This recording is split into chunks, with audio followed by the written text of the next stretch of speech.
We need to welcome Byron Young, founder and CEO of CordaRoy's, the convertible beanbag two-bed brand in Gainesville, Florida. Get in here, Byron. Let's go. Get in here, brother. Let's go. There he is. What's going on, man? Byron. Can you hear me okay? Yeah, we can hear you great, brother. Amazing. We appreciate you making the time. Do I sound amazing? You sound amazing. Okay, Sound good. amazing, and Good. you look even better, Oh, Byron. man. Well, I got a lot of makeup on today. I did it. Not you. Not those Florida men. I know, Florida man. No, for sure. I Man, even brought a prop, too. You ready for this? Yeah, let's see Let's it. see it. Screen grab. These scissors made me a millionaire. Whoa! Whoa. Let's go. Whoa! I mean, we got to hear the story of that, Byron. How Yeah, did let's those talk about scissors make you a millionaire, man? Yeah, remember I told you the other day when we were chatting that I was going to start doing some more advertising with my ugly mug on the screen. That's right. That's Sure. right. So these scissors right here are solely responsible for the beanbag that converts to a bed, which is where we made all of our money, really, to tell you that's why I got on Shark Tank. It's why everything happened. And the quick story is that I was too dumb to realize that there was something called a rotary cutter for fabric. There it is. So I ordered this pair of scissors and started cutting all the fabric. I was cutting in my garage. My forearm was the size of Popeye. I bet. And one day I said, well, wait a minute. What if I just made the inside a square and I zip across the fabric like you do with wrapping paper, you know? Yeah. So I made a big square. I stuffed it inside there and I made it oversized so you couldn't tell that there was a square inside of a circle. And then one day we had some friends over. We were all drinking and partying. And as I was stumbling down the hallway, they were going to sleep on the couch. And I said, hey, there's a big square thing inside that beanbag if you want to sleep on it. And that was the next morning they were raving about it. And my redneck ass was like, that ain't no bed. What are you talking about? And so it took me years to actually get behind it. It actually, I don't know that I got behind it as much as customers got behind it and started demanding it. And I came around to it and I changed it to make it the same size as a mattress and things like that. But yeah, those scissors and laziness are responsible for everything good in my whole life. Wow, you got to frame those.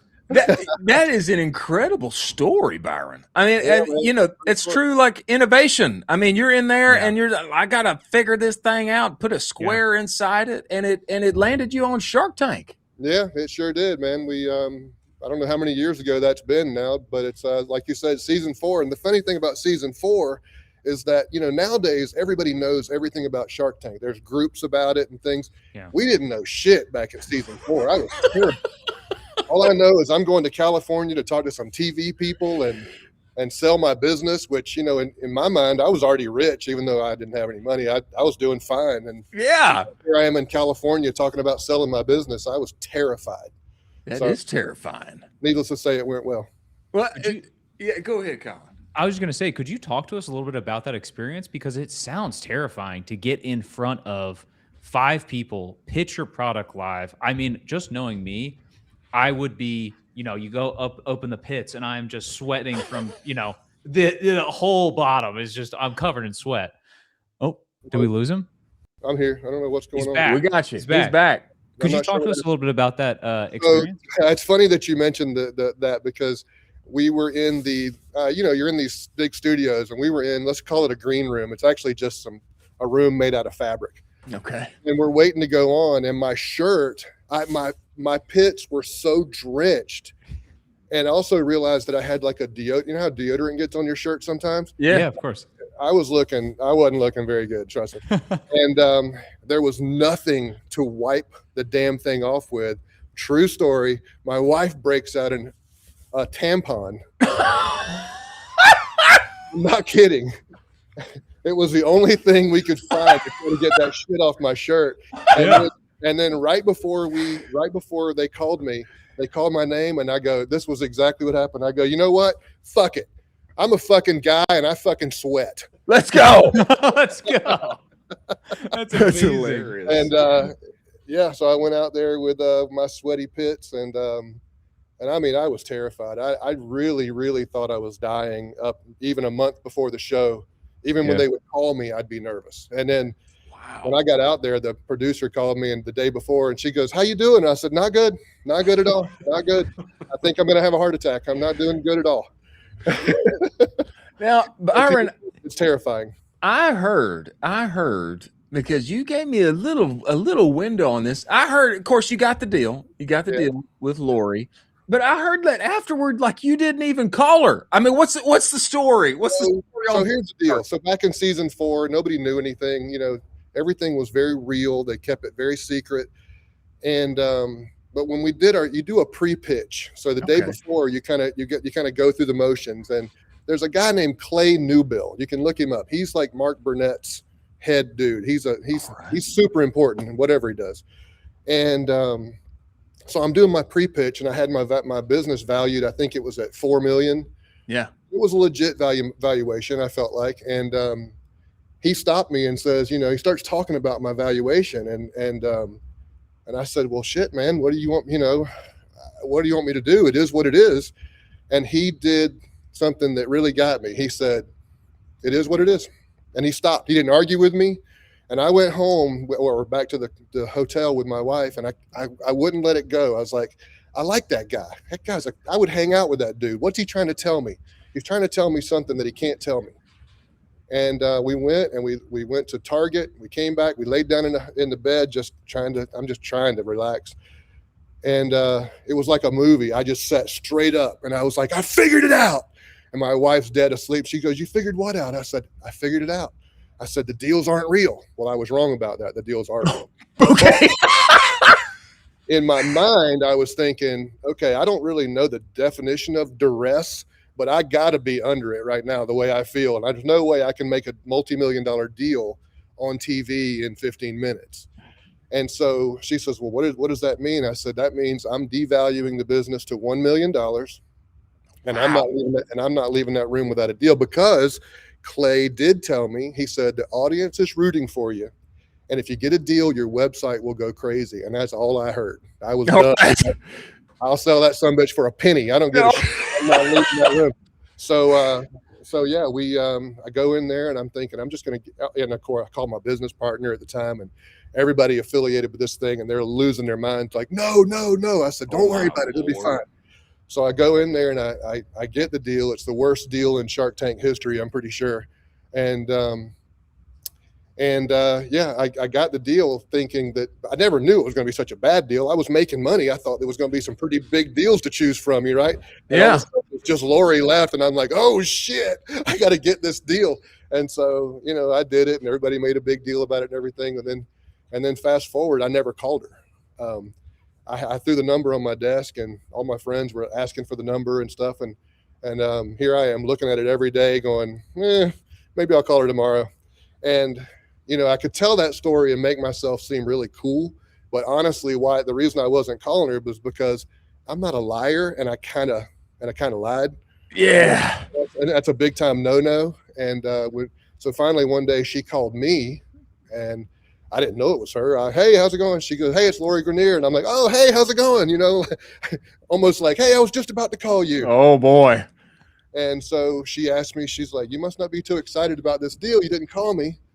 And I said, well, Lori, I don't know, man. I don't know what to think about all this stuff. I said, hell, you might be crazy. For that matter, I might be crazy. You might not want to work with me either. So we talked for about 45 minutes, and neither one of us was crazy. I mean, I guess that's debatable, but she seemed like a very nice, normal person, and we met ago, and she still didn't know I didn't want to do the deal. So we had a good lunch and got to know each other, and it was really good. She was cool. She's cool. And then at the end of the lunch, she said, well, we brought the check for $200,000. And I was like, ugh. And now I didn't have anything planned at all.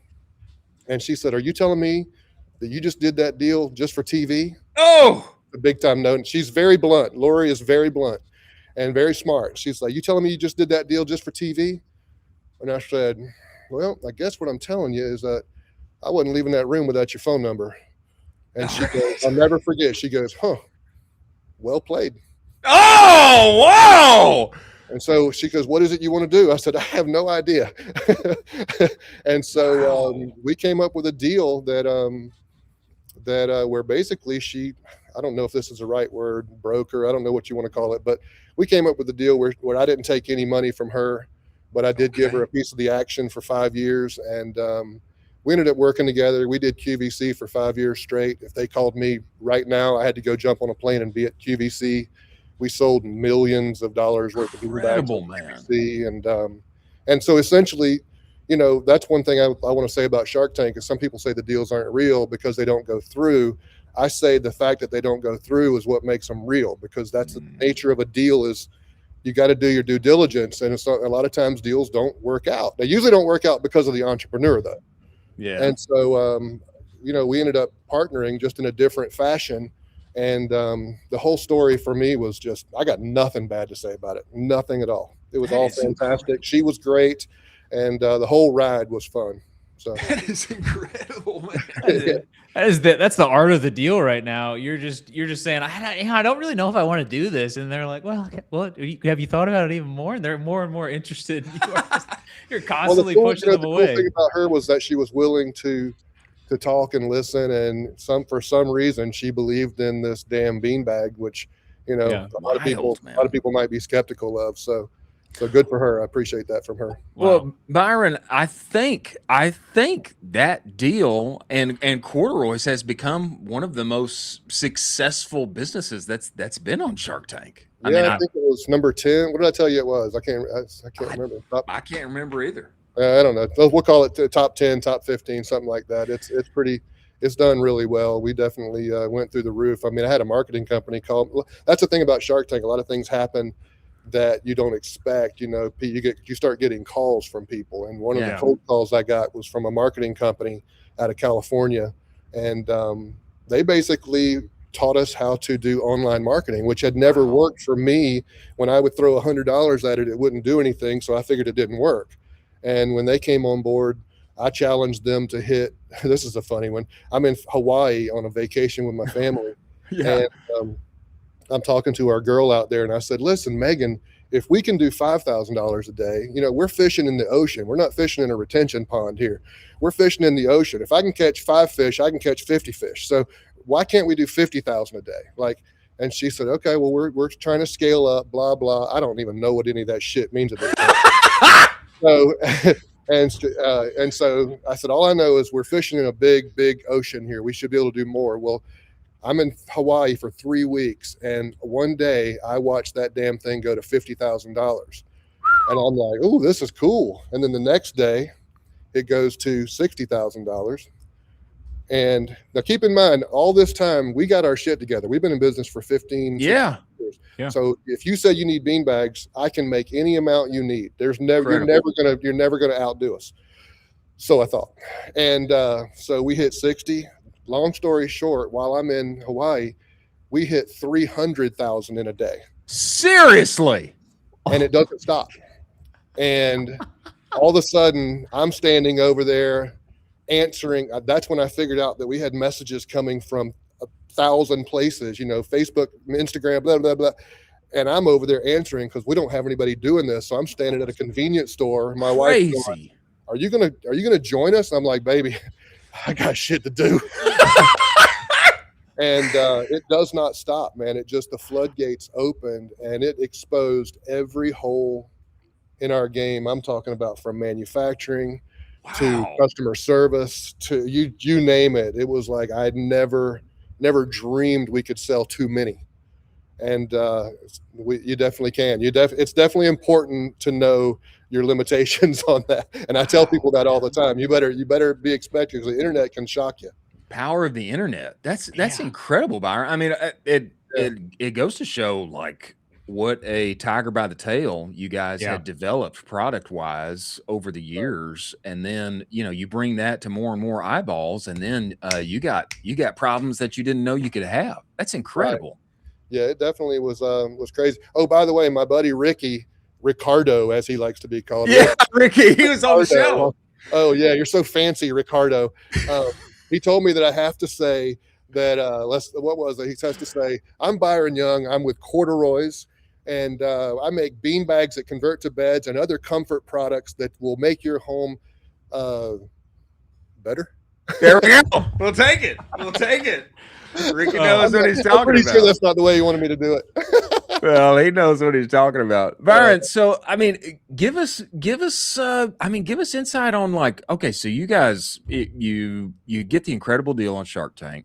Yeah. Man, you're running it up on QVC, and then paid ads and ecom D2C just starts going to the moon While he's in Hawaii. while you're in Hawaii. Yeah, Not too bad. Not too bad.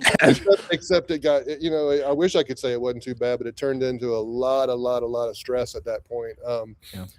Because of all the holes that we just couldn't keep up, and then I was worried that we were sending out bad products because we were in such a rush to get them done. Now I'm like, okay, this is going to work against me now because I'm sending out bad products. So it was great. And for a while, to be honest with you, we could just have a sale on our website and just start counting money. It went on from 2009 until about 2 years ago. It was just shooting fish in a bucket, man. It was just nothing to it. And I never dreamed that it could taper off. And lately, as y'all know, things have just changed. I don't know. I've read stories about Zuckerberg trying to make up for his $100 billion mistake on metaverse and things like that. I can tell you there must be some truth to it, because whatever happened overnight, and things don't happen overnight in the real world like that. That's wild. And so now I'm sure you guys talk about this a lot, but now we're exploring all these new possibilities. Even old possibilities might be new possibilities. I mean, hell, at least a billboard on the side of the road, you don't have to do anything. It works 24 hours a day, and you don't have to worry about it doesn't have an algorithm. And so some of these old ideas might be good too. And now, of course, we got to figure out the whole AI and making sure that we show up in all these new programs. It's exhausting. I tell you, it's exhausting. The game has definitely complexified a great amount, and I agree with you. I agree with you on the old things becoming new again. One of the things that I'm most bullish on in 2026 is TV. I mean, TV advertising has quite literally become, in some cases, for some of my friends and their brands, has quite literally become 10 times cheaper with targeting. I mean, with location, all of the things. I mean, give us perspective. I mean, you guys are, man, you're riding high, you're building the gaps, manufacturing, all the things. Brother Byron, what do you do when things start tapering off? I mean, how have you guys adjusted to, the new reality that is selling on the internet? Well, that's when I go, hey, God, I know we haven't spoken in a little while, but I got some important stuff here.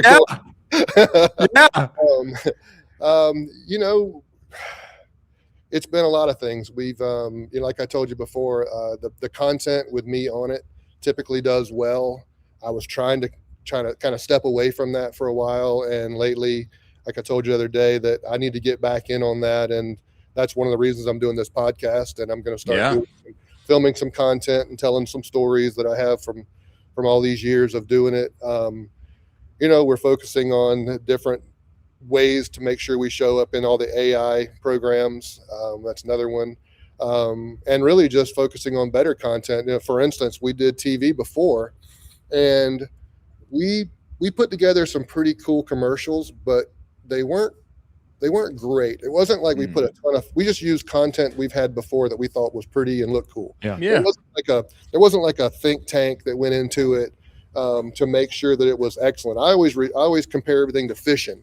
It was like we got on the boat, we went 10 miles offshore, and we got our fishing poles ready, and we threw it out there, and somebody said, "Did you put bait on it?" And we said, "We think so."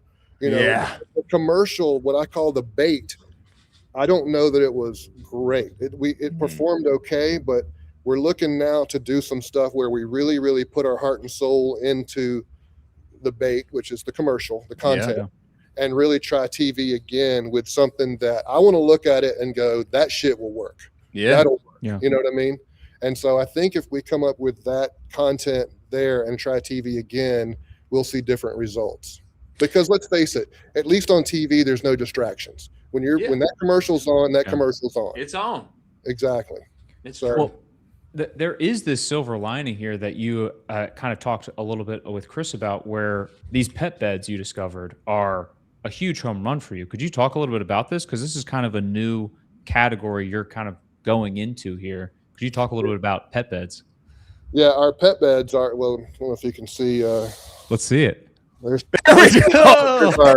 That's a big boy pet bed right there. That's awesome. That's our living the life.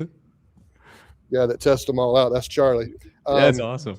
Yeah, the pet beds are something we've had for a while, and real quick, the unique part about our pet beds is, or one of the unique parts, is that first of all, they'll pretty much last forever. A lot of pet bed companies use fabrics they get really cheap, and they really try to go just cheap on them to make some money. We don't. We make them out of the same ingredients, so to speak, as our bean bags, and so you could have this thing for 25 years, and plus you can buy all the parts individually. I remember when we started to make the pet beds, I thought about how I was going to do it. And I remember when my wife would tell me, hey, we need to wash Charlie's dog bed. Oh, man. I would always cringe because I was like, well, what makes me cringe like that? And it was because the zipper was like, this long, and I had to dig out that thing with all the dust and hair all over it. Yeah. And so one of the first things we did is we made the zipper huge so that when you unzip it, you can get the damn liner out without getting, without fighting it. And then, of course, we ended up making them waterproof top and bottom, which also makes it where the smell doesn't go through. We use the same foam as we do in our regular bean bags. And it's really not that difficult. We just at CordaRoy's, everything starts with the lifetime guarantee. I wish more companies would do this. Like, if you will just start with that, it will force you to make a good product. It's a great point. That's what that does. It makes your customer service easy. It makes it where people talk about you. I've got the easiest customer service training in the world here. I say, make them happy. It's not where I don't want to walk in and see my customer service people arguing with people over a damn beanbag. Yeah. Let's make them happy.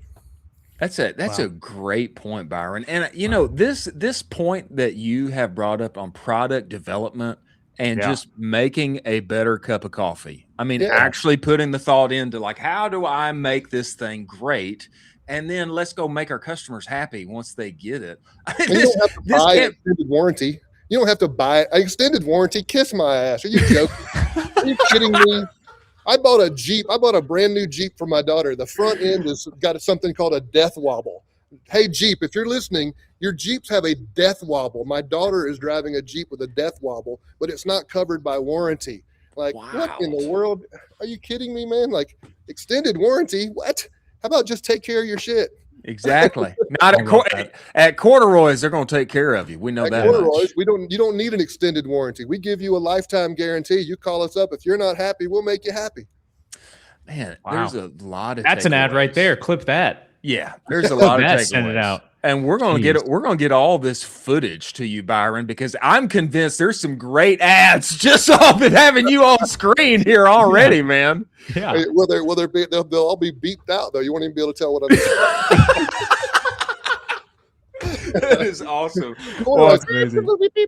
Man, I think there's a lot. Ask me another question. Come on, Chris. Ask me something. I think there's a lot to take away from this convo. And I think especially on the product development side, especially on taking care of your customers and also adapting to the internet and how things play as they continue to move forward.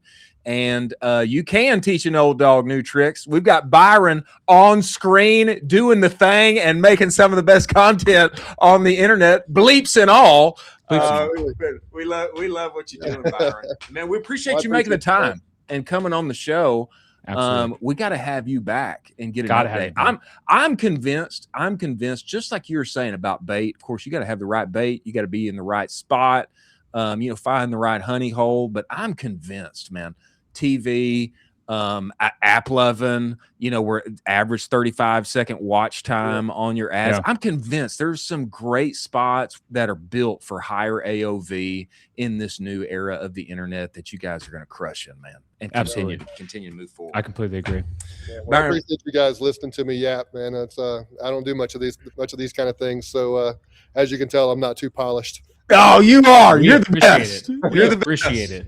Byron, we look forward to coming to Gator Country and meeting you ourselves in person. Until then, we appreciate you making the time and joining us, brother. Thank you, man. Have a good one.